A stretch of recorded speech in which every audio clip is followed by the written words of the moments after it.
After 5 years and an engagement, my fiancé's hurtful comment and doubts about marriage ended our relationship. This morning, his mother called me in tears. Dominic and I have been dating for little over 5 years, and we have been engaged for the past 8 months. We met at a housewarming party through mutual acquaintances, just two folks who got along because they disliked IPAs and liked 90s cartoons.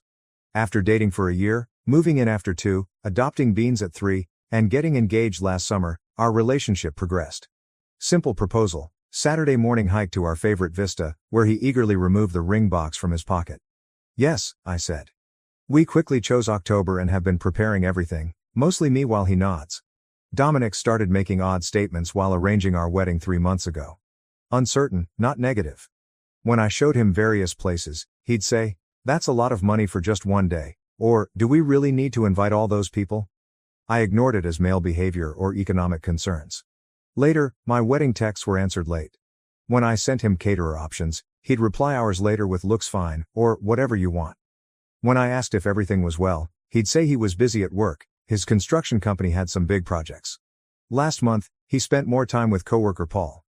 They had beers or watched games at Paul's house after work. Again, nothing special, but more often. He seemed distant when he got home, checking his phone more and paying less attention. I tried to tell my best friend, Lena. She suggested a date night to bond over pre-wedding worries. Last Friday, I made reservations at a new Italian restaurant downtown, wore a nice dress, not something fancy, just something I hadn't worn in a while, and bought Dominic's favorite beer to keep in the fridge. Date night failed. He barely spoke during supper. He revealed that he wasn't sure he was ready when I mentioned finalizing our honeymoon plans. Everything, from honeymoon to wedding and marriage. Shocked. He was uncertain after 5 years together and 8 months engaged. He recalled talking to Paul about how marriage changes things and mentioned Paul's brother's terrible divorce when I asked. As the conversation grew, I tried not to make a noise in the restaurant while feeling like my life was falling apart. We barely touched our entree. Silence and tension permeated the ride home. He avoided talking at our apartment, saying he wanted time to think before sleeping on the couch. The next morning was awful. We navigated a shared Airbnb like strangers. He suggested lunch with Paul and coworkers in downtown sports bar The Rusty Nail and watched the game. Too emotionally exhausted to protest. A few hours later, Lena called to tell me to leave the flat. We had coffee, and I unpacked everything. Lena listened intently, suggesting Dominic was worried about the wedding. I usually decompress by wandering Target after coffee. I bought useless throw pillows and shampoo because retail therapy is therapy, right? By early evening, I was relaxed and went home. Kyler, Dominic's co-worker whom I met at the business Christmas party, texted me as I drove into our apartment complex. The message inquired about my well-being and noted that the Rusty Nail had gotten strange. I called Kyler instead of messaging. He was initially hesitant to talk, but after some coaxing, he did. The boys had been bugging Dominic about wedding plans, and when Paul asked if he was ready to be with one woman forever, Dominic expressed doubts. Dominic, evidently drunk, said, "If you were prettier, I'd be more excited about marrying you." Paul asked him what was holding him back, and Dominic laughed. Kyler told me he and other guys confronted Dominic about the comment, but Dominic got defensive and said they couldn't take a joke. I cried for 20 minutes in my car after that call. The man I loved for 5 years, whom I believed loved me, joked about my appearance as a reason he wasn't ready to marry me. Dominic was asleep on the couch as I entered, still in his clothes. The place reeked of old beer. I locked Beans in the bedroom. I smelled Dominic's apology meal, coffee and bacon on Sunday morning. He looked hungover and sheepish, like food would fix everything. I told him what Kyler told me, and his face dropped. He claimed ignorance and inebriation to lessen the situation. He said he murmured something dumb to stop the boys taunting him for being strapped down. He exacerbated, guys being guys, by supporting them. We discussed him humiliating me in front of his friends, but he denied that was his goal. He said that he was worried about wedding costs and pressure, but I couldn't get over how he exploited my beauty as a cruel joke. I couldn't stay at his flat. I took my handbag to Elliot's apartment. My brother has always been my refuge in tough times. When I told him what happened, he was furious and ready to face Dominic. I calmed him by stating I needed space and a place to stay until I thought things out. Dominic texted apologies and invitations to chat at home throughout Sunday. Only once did I say I needed time.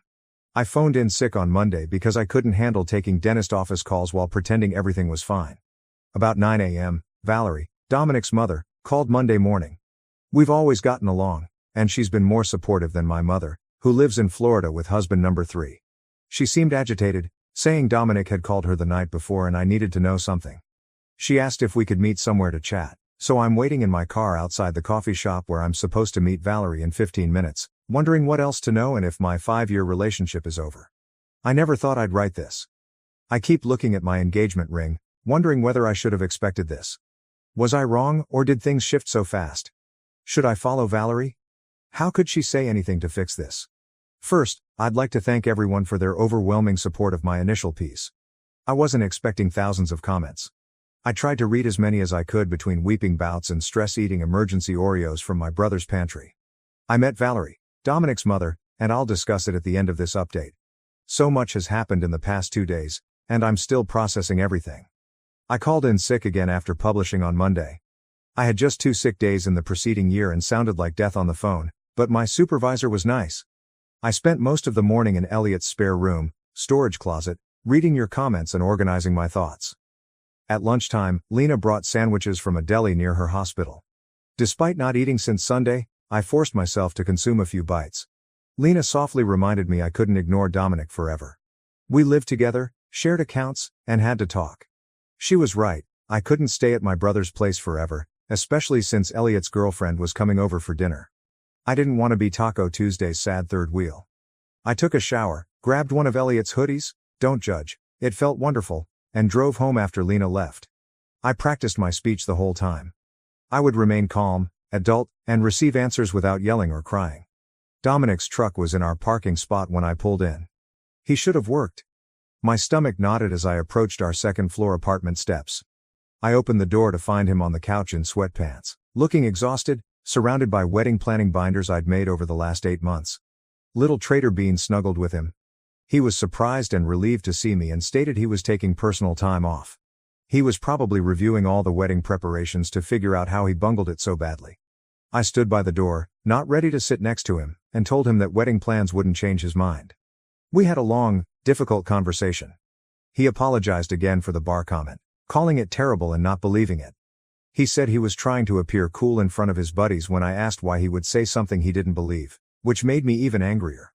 Before the bar incident, I reminded him during dinner that he had misgivings about our wedding even when sober. He admitted to being anxious about a late work assignment, Paul's marriage horror stories, and our wedding money. He didn't tell me his problems until they exploded in the worst way. As we talked, he revealed a new fear, becoming his father. Dominic rarely talked about his father, who left him at 12 after having an affair with a coworker and moving to Arizona to start a new life. Dominic had always said it didn't bother him, but he now admits he was worried about a genetic predisposition to cheat or abandon his family. I explained that he was not his father and that genetics do not affect relationships. His comment was telling. He wondered if he could pledge eternity when it seemed impossible from his childhood. He hesitated to say he had spoken with Kyler when I asked if he had told anyone else. Since Kyler joined the group, they had become closer, and Kyler had relationship troubles. This explained why Kyler called me about the bar incident. He knew Dominic's concerns. When I asked Dominic about his problems, the conversation soured. He was honest. He was scared, anxious, and unsure about marriage while loving me. He said he kept thinking about how his parents were happy until they weren't and didn't want to put us in that situation. I wondered why he hadn't spoken up sooner. He said he was afraid I wouldn't think he loved me enough. I saw the irony. Hiding his anxieties created the situation he wanted to avoid. I inquired if his joke about my appearance was a genuine lack of interest, and he said he'd always thought I was gorgeous. He mentioned our first meeting at the housewarming party and my green sweater and his terrible beer pong skills. He said he made the comment out of insecurity and a desire to look in control in front of his friends rather than stuck. I asked a crucial question as we talked. Were his doubts against marriage in general or just marrying me? His sluggish response told me everything. He finally admitted that he was worried about marriage and commitment but also about our long-term compatibility. This hurt more than comments about my beauty. He was still unclear if we were compatible after 5 years. He explained how we had evolved since our early 20s. My increased need for preparation versus spontaneity and his abandoned hopes of launching a business. He asked if we had grown closer or apart, even though I told him partnerships change. I was emotionally weary by then. I told him I needed time to think about his public humiliation, secret fears, and now our compatibility anxiety. He told us to try therapy or couples counseling, but I insisted on separation. He noticed my phone vibrating as I packed more clothes. I found 3 Valerie missed calls. With everything going on, I forgot about our coffee date. Dominic looked worried after I mentioned this. My mother called crying the morning before, stating she needed to talk about something urgent. After calling her Sunday night, he replied clearly. When I asked what he told her, he was pale and reluctant to look at me. He made vague references to their fight and his doubts, but I was dubious. When pressed, he said he couldn't explain and suggested I ask his mother. I called Valerie after leaving. She reacted instantly, worried I hadn't attended our meeting. I replied I was with Dominic at the flat. She requested that we meet promptly since she had important news. Her voice seemed strange when I mentioned being with Dominic, which reinforced my fears that I was missing something essential. After agreeing to meet Valerie in 30 minutes, I asked Dominic what his mother knew that I didn't. Remorse and resignation filled his face when he looked up. He said he should have told me anything and suggested I go to his mother, promising to leave when I returned. I rapidly packed a week's worth of clothes, toiletries, and my laptop. Dominic told me he loved me at the door, but I said love isn't enough. Karina, Dominic's sister, called me on my way to Valerie. She was worried about Dominic and me after hearing from Paul about the bar situation and seeing that Dominic wasn't responding to her texts when their mother was unhappy. Karina looked surprised when I told her I was meeting Valerie and asked if it was about Maria. Name struck me like a truck. What about Maria? Karina's horror and hasty retreat suggested she had accidentally revealed something significant. She apologized and recommended me to listen to Valerie, but refused to elaborate despite subsequent attempts. Valerie was waiting at a window table when I entered the coffee shop parking lot. She had red, puffy eyes. I thought what she would say would change everything. My phone buzzed with a text as I reached her table. Dominic said, "Whatever my mom tells you, please remember that I do love you. I just got scared and made terrible mistakes. I'll understand if you can't forgive me." I put my phone away, breathed deeply, and sat across from Valerie. Second update. Thanks for supporting my earlier posts. Reading your comments is comforting and overwhelming. Many of them have gone unanswered, but I read them and appreciate the advice. Lena's flat is my new writing spot. I hated returning to Elliot's or our apartment after meeting Valerie yesterday. Lena's pull-out couch is slightly cozier than Elliot's storage room futon. Pepper, her cat, doesn't mind me bawling over my oatmeal at 2 a.m. The Valerie appointment. Where do I start? The coffee shop was packed on Tuesday afternoon. Computer-using students filled most tables at a nearby community college after classes. Valerie received a corner booth with high backs for privacy. She changed since our monthly family dinner 3 weeks ago. Her gorgeous hair was unkempt, and she wore no makeup. Valerie has always worn mascara and lipstick in my 5 years of knowing her. This is her routine, just like others need coffee to start the day. She stood and hugged me when I came, smelling like her lavender dryer sheets. Instead of a caramel with extra whipped cream, I requested a black coffee. It felt improper to order anything fun for this talk. After some awkward small talk, Valerie got to the point. Dominic broke down Sunday night and called her. She understood his concerns about commitment and becoming like his father, but Maria drove his behavior more immediately. I almost choked on coffee. Dominic's new project coordinator, Maria? What about the woman he mentioned briefly? Valerie hurriedly ripped a napkin into tiny pieces to explain Dominic's love for Maria over several months. Dominic told his mother there was no physical contact, but an emotional connection made him rethink our relationship. I sat there trying to understand this, feeling like the coffee shop was tilted. Creating a timeline in my head while Valerie spoke. Maria started working with Dominic around New Year's. I briefly met her at the March corporate holiday dinner. Dominic had already changed, he was more aloof, checked his phone more, and spent more time with coworkers. What I thought was more stress from his big task was more. When I asked Valerie why she was telling me this instead of protecting her son, she cried. As she explained, her marriage dissolution became clear. Before Dominic's father moved to Arizona with a coworker, there were months of alienation, harsh words, and staged disputes to create distance rather than face truth. She left me in the dark as Dominic took the coward's way out to avoid repeating the past. The bar comment became clear, not intoxicated folly, but a subconscious attempt to harm our connection so he didn't have to make the hard decision. We chatted for over an hour. Valerie recounted how she battled to save her marriage after finding the affair and blamed herself for not being enough. Before I parted in the parking lot, she said, "The hardest lesson I learned was that you can't make someone choose you. They either do or they don't, and anything in between is just delaying the inevitable." Afterwards, I stared at my phone in my car for a while. Dominic sent 3 more texts, all variations on "I'm sorry" and "I love you," but Maria was not mentioned, hinting that the truth was buried. I called Lena instead of responding and begged to stay at her flat. She did not hesitate or ask questions. She simply said she was setting up the pull-out couch and would pick up dinner on her way home. Everyone needs that kind of friend in a crisis. Finally, I wrote to Dominic. I know about Maria. Don't contact me again until you're ready to tell me the complete truth. I'll be collecting more of my things tomorrow while you're at work. I blocked his phone number for the night. I wanted time to think without his explanations. On her way to Lena's, Karina called. Valerie had overheard Dominic and Paul discussing the matter last Thursday. The chat confirmed and expanded on her information. She made her brother pledge to tell me the truth after the weekend. He had broken his promise. Karina's unwavering support amazed me most. Despite being Dominic's sister, she supported me. My relief was profound. I was worried about losing Dominic and his family, who had become like family to me. Lena's flat was perfect that night, a neutral space where I could exist without explanation. Dining on the living room floor. Her coffee table was covered in online class papers as we watched a baking competition we didn't understand.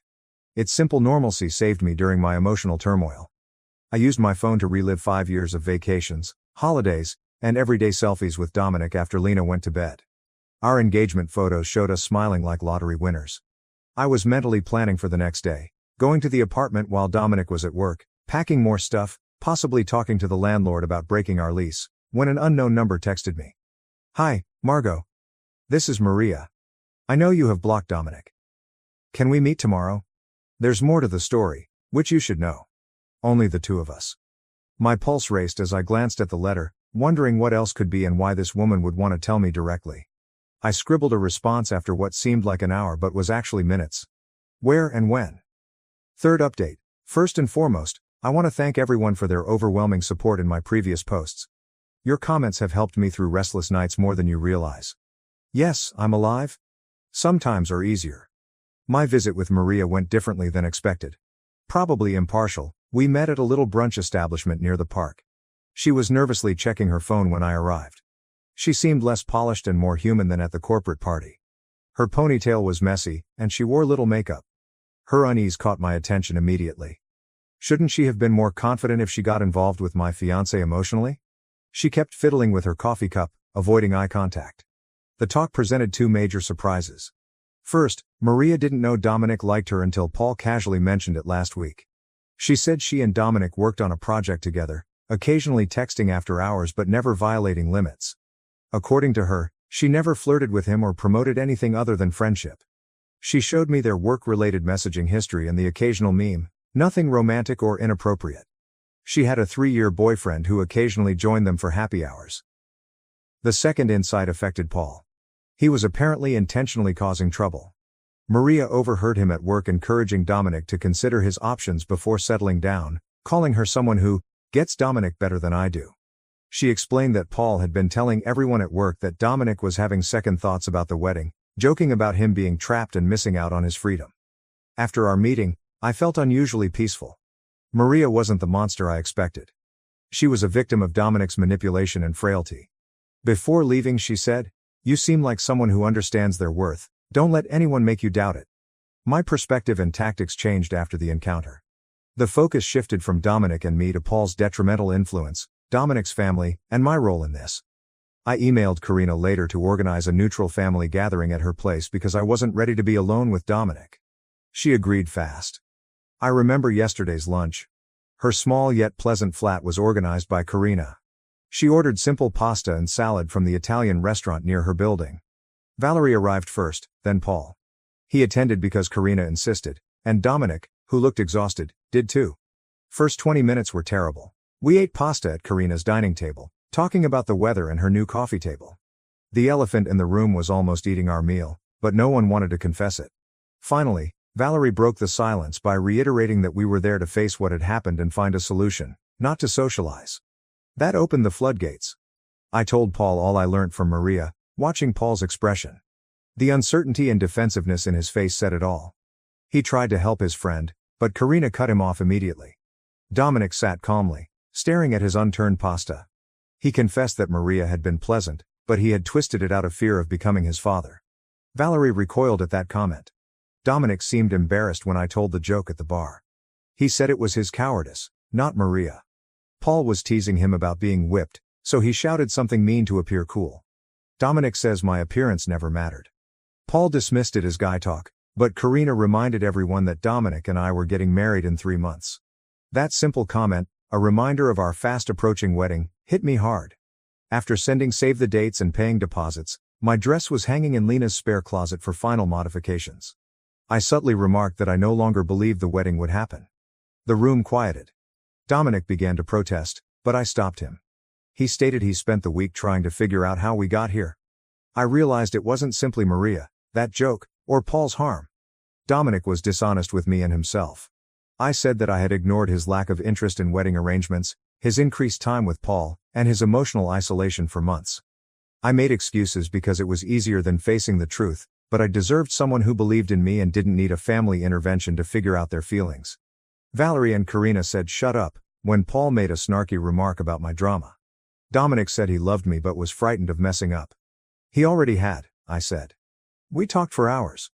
There were tears, yelling, especially between Karina and Paul, and hard truths. Old wounds reopened and new ones formed. When everyone was emotionally exhausted at midnight, we had to cancel the wedding. Our 5-year romance ended.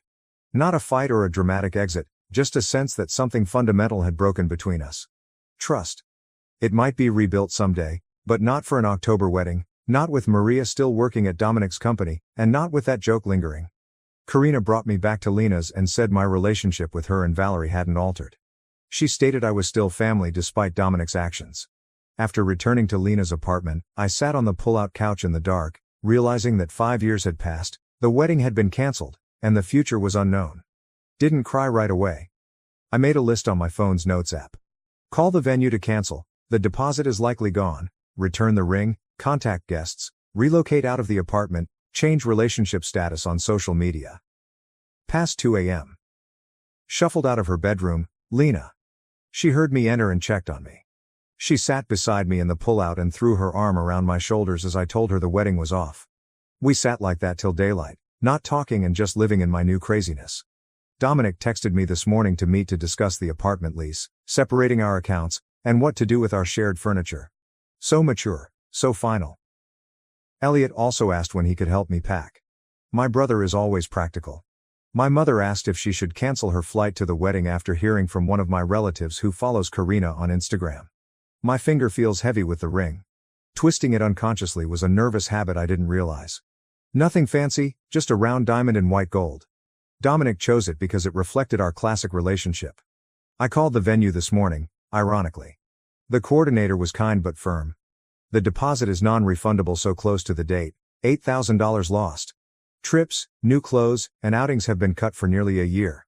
My cerebral half cringes at the waist, while my emotional side is indifferent about money. Karina texted me that she had found a photographer who might move our money to a future event. Valerie promised to tell relatives about the cancellation to avoid awkwardness. Small kindnesses afterward. Paul replied with a non-apologetic text stating things happen for a reason and I'd find someone better. I deleted it without replying. Maria wrote me a quick message apologizing and assuring me that nothing happened. Strangely, I trust her. Dominic's anxieties and Paul's manipulation seem to have made her collateral damage. Simple reminders like my wedding planning binder in my tote bag, our shared Spotify soundtrack for the celebration, and my laptop honeymoon research folder are the hardest. A lost future in small pieces. I went to work against Lena's advice to take a mental health day. Reddit browsing and overthinking appeared more distracting than answering phones and filling insurance claims at home. Coworkers have been surprisingly normal, either unaware or respectfully ignoring my puffy eyes and missing engagement ring. Tomorrow, Dominic and I will exchange keys and discuss the place at a coffee shop. Since my name is on the lease, he'll stay with his cousin until he leaves. Another practical discussion about leaving a relationship. Part of me doubts this. Last month, we debated reception music and tried different cakes. Separating kitchen appliances and disputing who keeps the PlayStation. Valerie stated at dinner, endings are rarely clean or perfect. Most of the time, they're messy, sad, and complicated. She should know. After Dominic's father left, she rebuilt her life, had 2 children, and found happiness. You wouldn't believe she'd been through so much looking at her now. Maybe there's hope.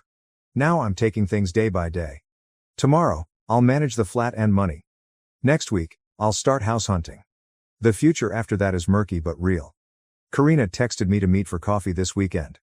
She said her longtime family friend Kenzo had offered his holiday cabin if I needed a getaway to clear my thoughts. Dominic's family's unexpected help is much appreciated. Accepting Kenzo's offer is up in the air. Something inside me wants to process in peace.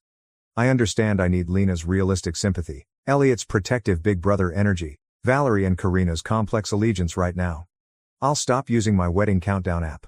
Will not pin reception decorations or practice Dominic's surname signature. That future is over, but I'm hoping for something else. It's weird to write this final report from my new apartment. It's been 3 months since the family dinner that ended my engagement, 3 months of rebuilding my life in unexpected ways. Since several of you have requested an update, here it is. The good, the bad, and the unexpected. First, practicalities. After we broke up, Dominic left our shared flat within a week. Elliot and Lena helped me pack his possessions while he was at work, placing everything neatly labeled in the living room for him. It was strange to divide 5 years of shared existence into his and mine. The coffee maker he got for his birthday, the throw blanket I bought on our weekend trip to that small mountain town, and the framed photos we hung on every wall made the apartment feel hollow, like a stage set. After 2 more weeks, the leasing management let me out for a month's payment. To escape our relationship's ghost in every room was worth the money. Finding a new home was harder than planned. My single-person budget is tighter due to the bad rental market. My 1-bedroom apartment across town, farther from work, has a tiny balcony where I'm growing herbs in dollar store pots. The basil fades, but the mint grows. Against all odds, I saw that as symbolic. A financial adjustment. When planning for one, car insurance, streaming subscriptions, and even groceries become my responsibility.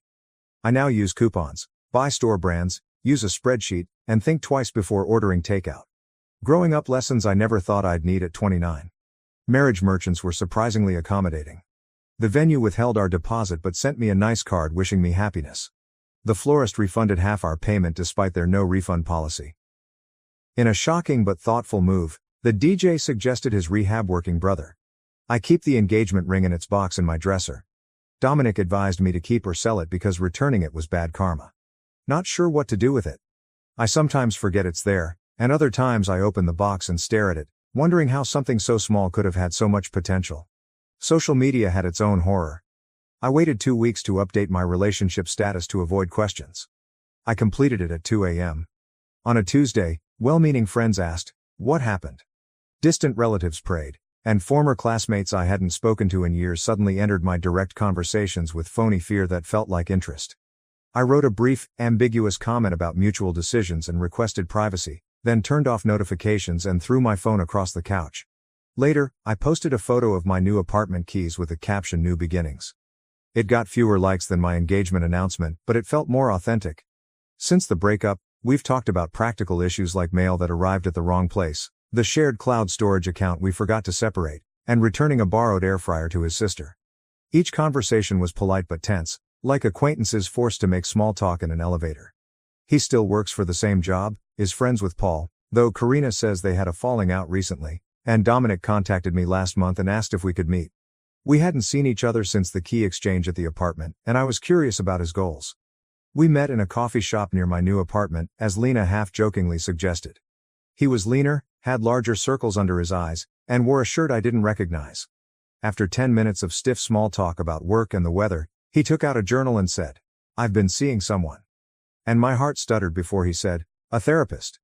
The notebook was part of his therapy, daily reflections on patterns and habits he wanted to change. He'd been reflecting on his relationship with his father, his friendship with Paul, and how he treated me. He didn't ask for forgiveness or recon. "I should have done this years ago," he said. "Maybe things would have been different." He was the most self-aware I'd ever seen, and I hoped treatment would help him, not for my sake, that ship has sailed, but because carrying so much unresolved familial pain was exhausting. "I'm glad," he said. "They need good people in their lives." One of the oddest parts of this separation has been keeping in touch with Dominic's family.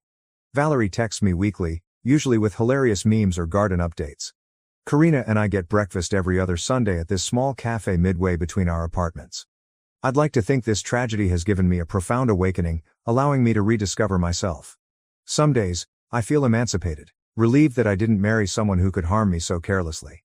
Other days, when my hot water heater breaks or I can't reach something on the high shelf Dominic would have retrieved for me, I miss the practical benefits of collaboration. I've also started therapy, not because of the breakup, but because it made me realize how much I compromised myself in that relationship, how many red flags I'd ignored because they were wrapped in familiarity, and how much of myself I'd sacrificed to accommodate Dominic's needs and insecurities. My therapist suggested I restore some of my lost self. Dating again seems far off, even though my coworkers have started suggesting I meet this great guy they know. I'm still learning how to be comfortable in my own company. The most unexpected resulted from canceling our honeymoon. We'd planned a 10-day trip to the coast and rented a little home with a veranda overlooking the water. Then Lena suggested something radical. Go on the trip alone. You've never traveled alone, she said. Maybe it's time.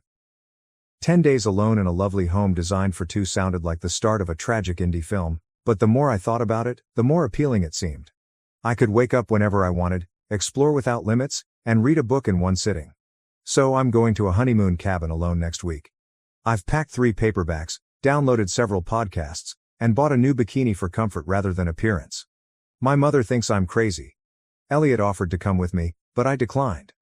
Karina suggested I use a dating app to see who's out there. Perhaps, but probably not.